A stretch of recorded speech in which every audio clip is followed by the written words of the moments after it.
ਛੋਟੇ ਸਾਹਿਬਜ਼ਾਦਿਆਂ ਨੂੰ ਸ਼ਹੀਦ ਕਰਨ ਤੋਂ ਪਹਿਲਾਂ ਦੇ ਹੋਏ ਉਹਨਾਂ ਉੱਤੇ ਤਸ਼ੱਦਦ ਬਾਰੇ ਕਿਸੇ ਵਿਰਲੇ ਸਿੰਘ ਨੂੰ ਹੀ ਪਤਾ ਹੈ। ਜਦ ਵੀ ਅਸੀਂ ਇਤਿਹਾਸ ਦੀ ਜੜ੍ਹ ਵਿੱਚ ਜਾਂਦੇ ਹਾਂ ਤਾਂ ਸਾਨੂੰ ਇਤਿਹਾਸ ਦੀ ਪੂਰੀ ਜਾਣਕਾਰੀ ਮਿਲਦੀ ਹੈ।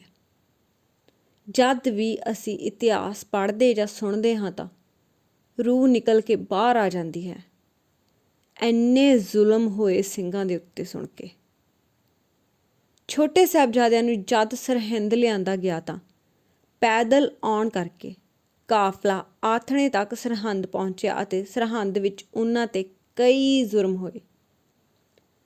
ਜ਼ਿਆਦਾਤਰ ਲੋਕ ਇਹੀ ਜਾਣਦੇ ਨੇ ਕਿ ਸਾਹਿਬਜ਼ਾਦਿਆਂ ਨੂੰ ਸਿਰਫ ਠੰਡੇ ਬੁਰਜ ਵਿੱਚ ਰੱਖਿਆ ਗਿਆ ਤੇ ਧਰਮ ਨਾ ਬਦਲਣ 'ਤੇ ਸ਼ਹੀਦੀ ਦਿੱਤੀ ਗਈ ਸੀ। ਪਰ ਇਸ ਤੋਂ ਪਹਿਲਾਂ ਵੀ ਛੋਟੇ ਬੱਚਿਆਂ 'ਤੇ ਜ਼ਾਲਮਾਂ ਨੇ ਰੂਹ ਕੰਬਾਊ ਤਸ਼ੱਦਦ ਕੀਤੇ ਸੀ। ਉਹਨਾਂ ਨੇ ਛੋਟੇ ਬੱਚਿਆਂ ਦੇ ਵਰਦੀ ਠੰਡ ਵਿੱਚ ਸਾਰੇ ਕੱਪੜੇ ਉਤਰਵਾ ਕੇ ਉਹਨਾਂ ਦੇ ਪਿੰਡੇ 'ਤੇ ਛਟੀਆਂ ਮਾਰੀਆਂ। ਉਹਨਾਂ ਨੂੰ ਦਰਖਤ ਨਾਲ ਬੰਨ੍ਹ ਕੇ ਗੁਲੇਲਾਂ ਨਾਲ ਪੱਥਰਾਂ ਦੇ ਨਿਸ਼ਾਨੇ ਲਗਾਏ, ਜਿਸ ਦਾ ਇੱਕ ਪੱਥਰ ਬਾਬਾ ਫਤਿਹ ਸਿੰਘ ਜੀ ਦੀ ਸੱਜੀ ਅੱਖ ਵਿੱਚ ਜਾ ਲੱਗਾ। ਖੂਨ ਵਹੀ ਜਾਂਦਾ ਹੈ, ਪਰ ਜ਼ਾਲਮਾਂ ਨੂੰ ਛੋਟੀਆਂ ਮਾਸੂਮ ਜਿੰਦਾਂ 'ਤੇ ਭੋਰਾ ਤਰਸ ਨਹੀਂ ਆਇਆ। ਹੰਕਾਰੀ ਇੰਨੇ ਸੀ ਹੰਕਾਰ ਵਿੱਚ। ਇਸ ਤੋਂ ਬਾਅਦ ਜਦ ਸਾਹਿਬਜ਼ਾਦਿਆਂ ਨੂੰ ਖੋਲ੍ਹਿਆ ਜਾਂਦਾ ਹੈ ਤਾਂ ਉਹਨਾਂ ਦੀ ਅੱਖ ਵਿੱਚੋਂ ਲਗਾਤਾਰ ਖੂਨ ਵਗ ਰਿਹਾ ਸੀ। ਫਿਰ ਵੀ ਉਹਨਾਂ ਤੋਂ ਇਹੀ ਸਵਾਲ ਪੁੱਛਿਆ ਜਾਂਦਾ ਹੈ ਕਿ ਧਰਮ ਕਬੂਲ ਕਰ ਲਓ। ਪਰ ਸਿੱਦਕ ਦੇ ਪੱਕੇ ਸਾਹਿਬਜ਼ਾਦਿਆਂ ਨੇ ਨਾਂ ਵਿੱਚ ਹੀ ਸਿਰ ਹਿਲਾਇਆ। ਇਸ ਸਾਰੇ ਜ਼ੁਲਮ ਤੋਂ ਬਾਅਦ ਜਦ ਸਾਹਿਬਜ਼ਾਦੇ ਆਪਣੀ ਦਾਦੀ ਮਾਤਾ ਗੁਜਰ ਕੌਰ ਜੀ ਕੋਲ ਜਦ ਵਾਪਸ ਜਾਂਦੇ ਹਨ ਤਾਂ ਮਾਤਾ ਗੁਜਰ ਕੌਰ ਜੀ ਦੇਖਦੇ ਨੇ ਸਾਰੇ ਜ਼ਾਲਮਾਂ ਦੇ ਜ਼ੁਲਮਾਂ ਨੂੰ ਛੋਟੀਆਂ ਜਿੰਦਾਂ ਦੇ ਪਿੰਡੇ 'ਤੇ। ਕਿਵੇਂ ਉਸ ਦਾਦੀ ਨੇ ਹੌਸਲਾ ਕੀਤਾ ਇਹ ਸਭ ਦੇਖ ਕੇ। ਜ਼ਮੀਨ 'ਤੇ ਕੋਈ ਕੱਪੜਾ ਨਹੀਂ ਹੈ। ਠੰਡੇ ਬੁਰਜ ਦੀ ਚੋਟੀ 'ਤੇ ਬੈਠੇ ਸਾਹਿਬਜ਼ਾਦੇ ਖੁੱਲ੍ਹੇ ਵਿੱਚ ਹੀ ਥਾਂ ਤੋਂ ਖੂਨ ਆ ਰਿਹਾ ਹੈ। ਉਹਨਾਂ ਦਾ ਸਰੀਰ ਨੀਲਾ ਪੈ ਗਿਆ ਸੀ। ਮਾਤਾ ਗੁਜਰ ਕੌਰ ਜੀ ਨੇ ਫਿਰ ਬੱਚਿਆਂ ਨੂੰ ਬੁੱਕਲ ਵਿੱਚ ਲਿਆ। ਰਾਤ ਨੂੰ ਵੀ ਉਹ ਸਾਹਿਬਜ਼ਾਦਿਆਂ ਨੂੰ ਆਪਣੀਆਂ ਬਾਹਾਂ ਵਿੱਚ ਹੀ ਸੁਲਾਉਂਦੇ ਸਨ। ਇਹ ਸਭ ਕਰਕੇ ਜ਼ਾਲਮ ਸਿਰਫ ਸਾਹਿਬਜ਼ਾਦਿਆਂ ਨੂੰ ਝੁਕਾਉਣਾ ਚਾਹੁੰਦੇ ਸਨ, ਕਿਉਂਕਿ ਜੇਕਰ ਬੱਚੇ ਧਰਮ ਪਰਿਵਰਤਨ ਨੂੰ ਮੰਨ ਜਾਣ ਤਾਂ ਗੁਰੂ ਗੋਬਿੰਦ ਸਿੰਘ ਜੀ ਵੀ ਹਾਰਿਆ ਹੋਇਆ ਮੰਨਣਗੇ। ਪਰ ਹੋਇਆ ਇਸ ਤੋਂ ਬਿਲਕੁਲ ਉਲਟ। ਸਿੱਦਕ ਦੇ ਪੱਕਿਆਂ ਨੇ ਹਾਰ ਨਹੀਂ ਮੰਨੀ, ਸ਼ਹਾਦਤਾਂ ਨੂੰ ਗਲੇ ਲਗਾ ਲਿਆ। ਅੱਜ ਅਸੀਂ ਬੱਚਿਆਂ ਨੂੰ ਕੈਦ ਕਰਨ ਤੋਂ ਸ਼ਹਾਦਤ ਤੱਕ ਦੀਆਂ ਸਾਰੀਆਂ ਘਟਨਾਵਾਂ 'ਤੇ ਚਰਚਾ ਕਰਾਂਗੇ। 11 ਤਾਰੀਖ ਮੋਰਿੰਡੇ ਕੋਤਵਾਲੀ ਤੋਂ ਸਰਹੰਦ ਲਿਆਂਦਾ ਗਿਆ ਸੀ ਛੋਟੇ ਲਾਲਾਂ ਅਤੇ ਮਾਤਾ ਗੁਜਰ ਕੌਰ ਜੀ ਨੂੰ। ਆਥਣੇ ਉਹਨਾਂ ਦਾ ਕਾਫਲਾ ਸਰਹੰਦ ਪਹੁੰਚਿਆ। ਸਰਹੰਦ ਵਿੱਚ ਸਭ ਤੋਂ ਪਹਿਲਾ ਬੰਦਾ ਜੋ ਸਾਹਿਬਜ਼ਾਦਿਆਂ ਦੀ ਸ਼ਨਾਖਤ ਕਰਨ ਲਈ ਉਹਨਾਂ ਨੂੰ ਟੱਕਰਿਆ ਸੀ, ਉਹ ਸੀ ਸੁੱਚਾ ਨੰਦ, ਜਾਂ ਕਹੀਏ ਪਾਪੀ ਸੁੱਚਾ ਨੰਦ। ਫਿਰ ਸਾਹਿਬਜ਼ਾਦਿਆਂ ਨੂੰ ਸੂਬੇ ਦੀ ਕਚਹਿਰੀ ਵਿੱਚ ਲੈ ਜਾਇਆ ਗਿਆ ਅਤੇ ਮਾਤਾ ਗੁਜਰ ਕੌਰ ਜੀ ਨੂੰ ਠੰਡੇ ਬੁਰਜ ਵਿੱਚ ਭੇਜ ਦਿੱਤਾ ਗਿਆ। ਇਹ ਪਹਿਲੀ ਪੇਸ਼ੀ ਸੀ ਸਾਹਿਬਜ਼ਾਦਿਆਂ ਦੀ ਕਚਹਿਰੀ ਵਿੱਚ। ਇੱਥੇ ਇਹ ਵੀ ਮਾਣ ਦੀ ਗੱਲ ਹੈ ਕਿ ਜਿਸ ਉਮਰ ਵਿੱਚ ਬੱਚਿਆਂ ਨੂੰ ਆਪਣੇ ਆਪ ਦੀ ਸੋਝੀ ਨਹੀਂ ਹੁੰਦੀ, ਉੱਥੇ ਸਾਹਿਬਜ਼ਾਦਿਆਂ ਨੇ ਬਿਨਾਂ ਕਿਸੇ ਲਾਲਚ ਵਿੱਚ ਆ ਕੇ ਧਰਮ ਪਰਿਵਰਤਨ ਲਈ ਹਾਂ ਨਹੀਂ ਕੀਤੀ। ਸਾਹਿਬਜ਼ਾਦਿਆਂ ਨੂੰ ਪਹਿਲੇ ਦਿਨ ਜਦ ਲਿਆਂਦਾ ਗਿਆ ਸੀ ਸਰਹੰਦ, ਤਦ ਹੀ ਪੇਸ਼ ਕੀਤਾ ਗਿਆ ਸੀ। ਇਸ ਤੋਂ ਪਹਿਲਾਂ ਵੀ ਸਾਹਿਬਜ਼ਾਦਿਆਂ ਤੇ ਮਾਤਾ ਗੁਜਰ ਕੌਰ ਜੀ ਨੇ ਤਸ਼ੱਦਦਾਂ ਦਾ ਸਾਹਮਣਾ ਕੀਤਾ ਸੀ। ਸਰਹੰਦ ਆਉਣ ਤੋਂ ਪਹਿਲਾਂ ਗੰਗੂ ਪਾਪੀ ਨੇ ਵੀ ਕੋਈ ਚੰਗਾ ਸਲੂਕ ਨਹੀਂ ਸੀ ਕੀਤਾ ਮਾਤਾ ਗੁਜਰ ਕੌਰ ਅਤੇ ਸਾਹਿਬਜ਼ਾਦਿਆਂ ਨਾਲ। ਅਤੇ ਜਦ ਗੰਗੂ ਦੇ ਘਰ ਤੋਂ ਸਾਹਿਬਜ਼ਾਦਿਆਂ ਨੂੰ ਕੋਤਵਾਲੀ ਲਿਆਂਦਾ ਗਿਆ ਤਾਂ ਦੋਹਾਂ ਸਾਹਿਬਜ਼ਾਦਿਆਂ ਨੂੰ ਬੋਰੀਆਂ ਵਿੱਚ ਬੰਨ੍ਹ ਲਿਆ ਗਿਆ ਸੀ। ਅਤੇ ਇਸ ਤੋਂ ਬਾਅਦ ਵੀ ਪਾਪੀ ਰੁਕੇ ਨਹੀਂ ਸੀ। ਉਹਨਾਂ ਬੋਰੀਆਂ ਨੂੰ ਘੋੜਿਆਂ ਪਿੱਛੇ ਬੰਨ੍ਹ ਕੇ ਘੜੀਸਿਆ ਗਿਆ ਸੀ। ਮਾਤਾ ਗੁਜਰੀ ਨੂੰ ਜੇਲ੍ਹ ਵਿੱਚ ਇੱਕ ਕੋਨੇ 'ਤੇ ਬਿਠਾ ਦਿੱਤਾ ਗਿਆ ਅਤੇ ਬੋਰੀਆਂ ਵਿੱਚ ਬੰਨੇ ਸਾਹਿਬਜ਼ਾਦਿਆਂ ਨੂੰ ਵੀ ਇੱਕ ਕੋਨੇ 'ਤੇ ਸਿੱਟ ਦਿੱਤਾ ਗਿਆ। ਪੂਰੀ ਰਾਤ ਬੋਰੀਆਂ ਵਿੱਚ ਹੀ ਸਾਹਿਬਜ਼ਾਦਿਆਂ ਨੇ ਕੱਢੀ ਅਤੇ ਸਵੇਰੇ ਖੋਲ੍ਹ ਕੇ ਉਹਨਾਂ ਦੇ ਬੇੜੀਆਂ ਪਾ ਦਿੱਤੀਆਂ ਗਈਆਂ। ਇੱਥੇ ਸੋਚ ਕੇ ਦੇਖੋ, ਛੋਟੇ ਛੋਟੇ 5 ਅਤੇ 7 ਸਾਲ ਦੇ ਮਾਸੂਮ ਬੱਚੇ ਜਿਨ੍ਹਾਂ ਦੇ ਇੰਨੀਆਂ ਭਾਰੀਆਂ ਭਾਰੀਆਂ ਬੇੜੀਆਂ ਪਾਈਆਂ ਗਈਆਂ, ਉਹਨਾਂ ਨੂੰ ਇਵੇਂ ਬੇੜੀਆਂ ਵਿੱਚ ਜਕੜਿਆ ਗਿਆ ਜਿਵੇਂ ਉਹਨਾਂ ਨੇ ਬਹੁਤ ਵੱਡਾ ਜ਼ੁਰਮ ਕੀਤਾ ਹੋਵੇ।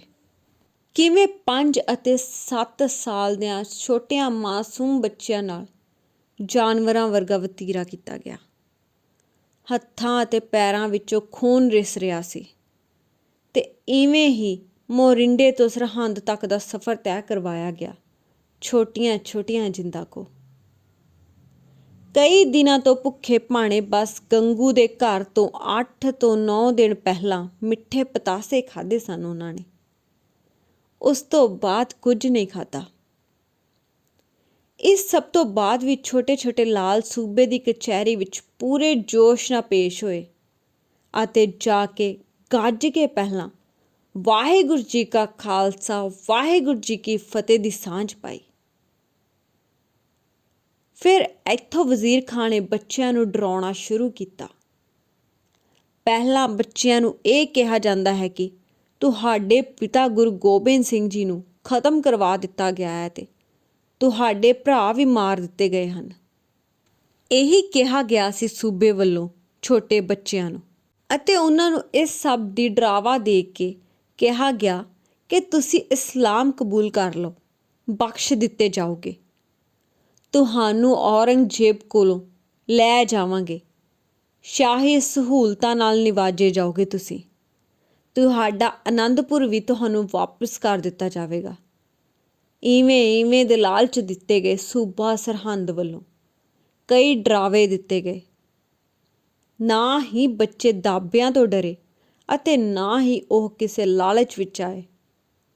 ਵਜ਼ੀਰ ਖਾਂ ਇੱਕ ਹੰਕਾਰੀ ਸੀ, ਗੁੱਸੇਖੋਰ ਕਿਸਮ ਦਾ ਬੰਦਾ ਸੀ ਜੋ ਹਰ ਹਾਲਤ ਵਿੱਚ ਬੱਚਿਆਂ ਨੂੰ ਝੁਕਾਉਣਾ ਚਾਹੁੰਦਾ ਸੀ ਤਾਂ ਕਿ ਗੁਰੂ ਸਾਹਿਬ ਆਪਣੇ ਆਪ ਹਾਰ ਜਾਣ।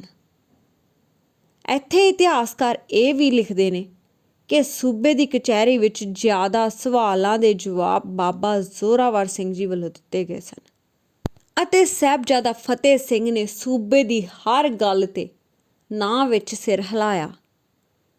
ਕਿੰਨੇ ਸਿਦਕ ਦੇ ਪੱਕੇ ਸਨ ਇਹ ਛੋਟੇ ਲਾਲ ਗੁਰੂ ਗੋਬਿੰਦ ਸਿੰਘ ਜੀ ਦੇ। ਇੱਥੇ ਮਾਤਾ ਗੁਜਰ ਕੌਰ ਜੀ ਦਾ ਵੀ ਸਭ ਤੋਂ ਵੱਡਾ ਯੋਗਦਾਨ ਹੈ ਸਾਹਿਬਜ਼ਾਦਿਆਂ ਨੂੰ ਸਿਦਕ ਵਿੱਚ ਪੱਕੇ ਰੱਖਣ ਵਿੱਚ, ਕਿਉਂਕਿ ਜਦ ਸਾਹਿਬਜ਼ਾਦਿਆਂ ਦੀ ਮਾਤਾ ਜੀਤ ਕੌਰ ਜੀ ਅਕਾਲ ਚਲਾਣਾ ਕਰ ਗਏ ਤਾਂ ਮਾਤਾ ਗੁਜਰ ਕੌਰ ਜੀ 'ਤੇ ਜ਼ਿੰਮੇਵਾਰੀ ਆ ਗਈ ਸੀ ਬੱਚਿਆਂ ਦੇ ਪਾਲਣ ਪੋਸ਼ਣ ਦੀ। ਬਸ ਸ਼ੁਰੂ ਤੋਂ ਹੀ ਮਾਤਾ ਜੀ ਬੱਚਿਆਂ ਨੂੰ ਸਿਦਕ 'ਚ ਪੱਕੇ ਰਹਿਣ ਦਾ ਗਿਆਨ ਦਿੰਦੇ ਸੀ। ਸੂਬੇ ਦੀ ਕਚਹਿਰੀ ਵਿੱਚ ਜਦ 2 ਸਿਪਾਹੀ ਬੱਚਿਆਂ ਨੂੰ ਲੈ ਜਾਣ ਆਏ ਤਾਂ ਇਤਿਹਾਸ ਵਿੱਚ ਇਹ ਵੀ ਲਿਖਿਆ ਹੈ ਕਿ ਮਾਤਾ ਗੁਜਰ ਕੌਰ ਜੀ ਨੇ ਬੱਚਿਆਂ ਨੂੰ ਬਸ ਇਹੀ ਗੱਲ ਆਖੀ ਸੀ ਕਿ ਤੁਹਾਡੇ ਦਾਦਾ ਜੀ ਅਤੇ ਪਿਤਾ ਜੀ ਜ਼ੁਲਮਾਂ ਅੱਗੇ ਝੁਕੇ ਨਹੀਂ ਸੀ ਅਤੇ ਤੁਸੀਂ ਵੀ ਨਹੀਂ ਝੁਕਣਾ। ਆਪਣੇ ਕੋਮਲ ਸਰੀਰਾਂ 'ਤੇ ਉਹ ਸਭ ਦਰਦ ਸਹਿ ਗਏ ਪਰ ਦਿੱਤੀ ਗਈ ਸਿੱਖਿਆ ਤੋਂ ਨਹੀਂ ਡੋਲੇ। ਇਸ ਤੋਂ ਬਾਅਦ 12 ਤਾਰੀਖ ਦੀ ਕਚਹਿਰੀ ਦੇ ਦੌਰਾਨ ਅਨੇਕਾਂ ਤਸ਼ੱਦਦ ਕੀਤੇ ਗਏ ਸਾਹਿਬਜ਼ਾਦਿਆਂ ਦੇ ਉੱਪਰ, ਪਰ ਸਿਦਕ ਦੇ ਪੱਕੇ ਸਾਹਿਬਜ਼ਾਦੇ ਭੋਰਾ ਵੀ ਨਹੀਂ ਡੋਲੇ। ਉਸ ਤੋਂ ਬਾਅਦ ਕਈ ਪੁਰਾਤਨ ਇਤਿਹਾਸਕਾਰ ਇਹ ਵੀ ਲਿਖਦੇ ਹਨ ਕਿ ਦੀਵਾਰ ਵਿੱਚ ਚਿਣਨ ਦਾ ਵੀ ਇੱਕ ਡਰਾਵਾ ਹੀ ਸੀ ਸਾਹਿਬਜ਼ਾਦਿਆਂ ਲਈ। ਪਹਿਲਾਂ ਇਹ ਸਭ ਪਾਪੀ ਇਹੀ ਸੋਚਦੇ ਸੀ ਕਿ ਅਸੀਂ ਬਸ ਲਾਲਚ ਦੇ ਕੇ ਮਨਾ ਲਵਾਂਗੇ, ਪਰ ਜਦ ਸਾਹਿਬਜ਼ਾਦੇ ਮੂਹਰੇ ਆਏ ਤਾਂ ਇਹਨਾਂ ਨੂੰ ਆਪਣੀ ਔਕਾਤ ਪਤਾ ਲੱਗੀ ਗੁਰੂ ਸਾਹਿਬ ਦੇ ਲਾਲਾਂ ਅੱਗੇ।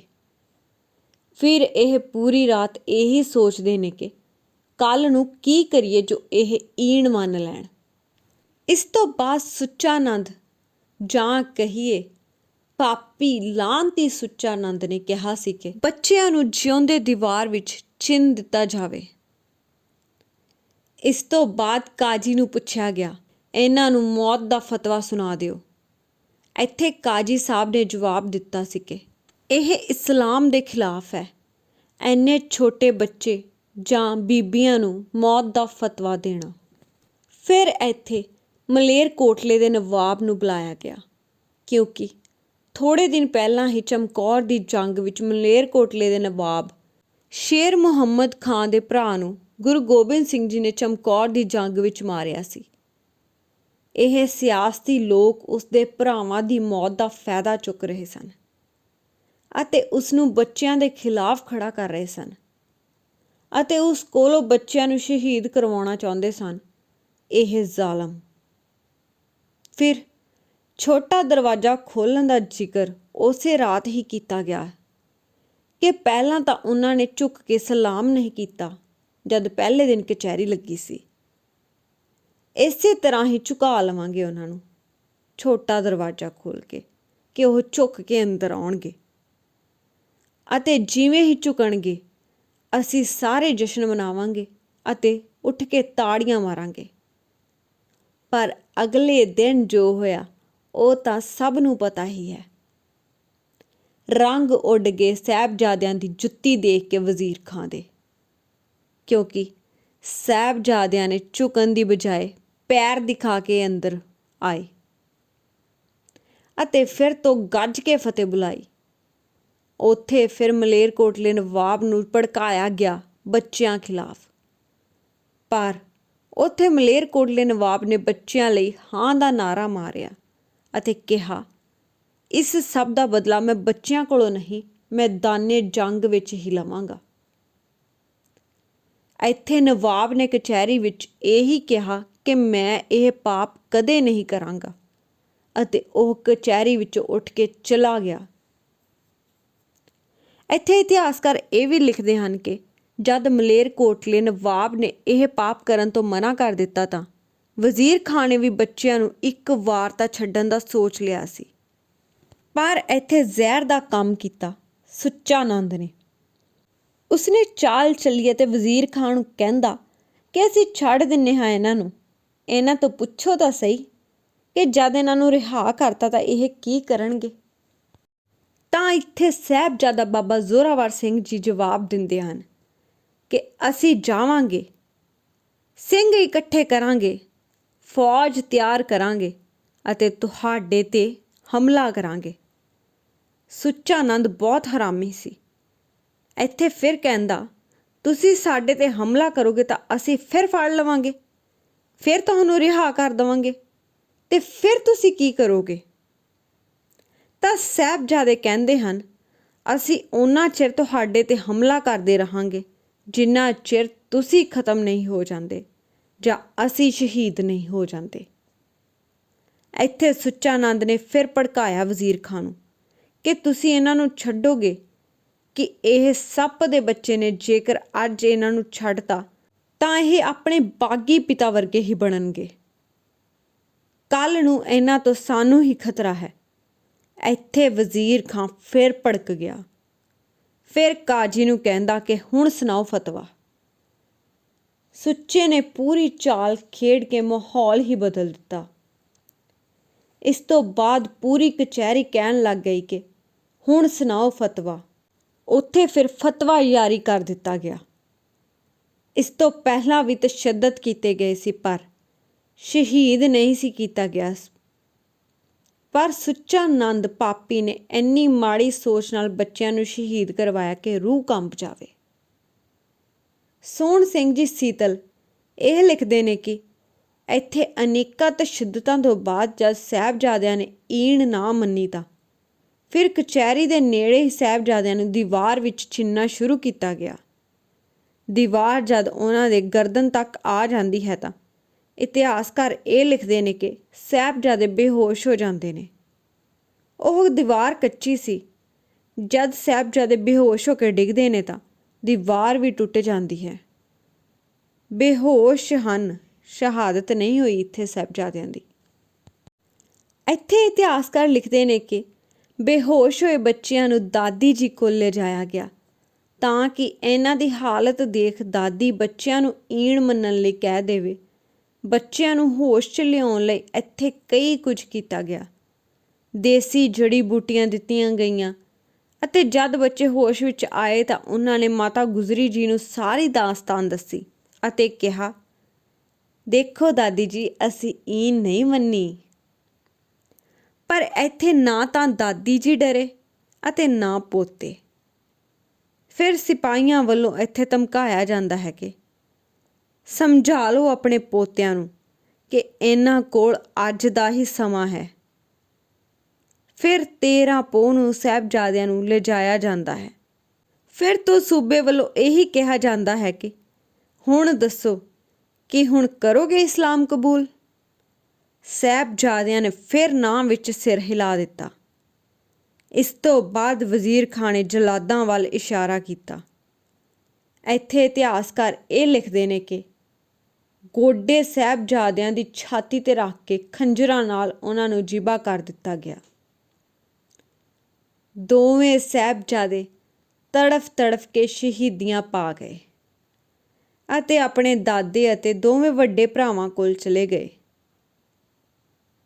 ਸੋ ਇਹ ਸੀ ਸਾਹਿਬਜ਼ਾਦਿਆਂ ਦੀ ਸ਼ਹੀਦੀ ਦਾ ਇਤਿਹਾਸ। ਜਦ ਇਤਿਹਾਸ ਨੂੰ ਪੜ੍ਹਦੇ ਹਾਂ ਤਾਂ ਜਾਂ ਸੁਣਦੇ ਹਾਂ ਤਾਂ ਇੱਕ ਵਾਰ ਰੂਹ ਕੰਬ ਜਾਂਦੀ ਹੈ। ਇਹ ਸਭ ਅੱਖਾਂ ਮੂਹਰੇ ਆਉਣ ਲੱਗ ਜਾਂਦਾ ਹੈ। ਪਰ ਧੰਨ ਸਿਦਕ ਛੋਟੇ ਛੋਟੇ ਲਾਲਾਂ ਦਾ ਅਤੇ ਮਾਤਾ ਗੁਜਰ ਕੌਰ ਜੀ ਦਾ, ਜੋ ਇੰਨਾ ਸਭ ਹੋਣ ਦੇ ਬਾਵਜੂਦ ਵੀ ਨਹੀਂ ਡੋਲੇ।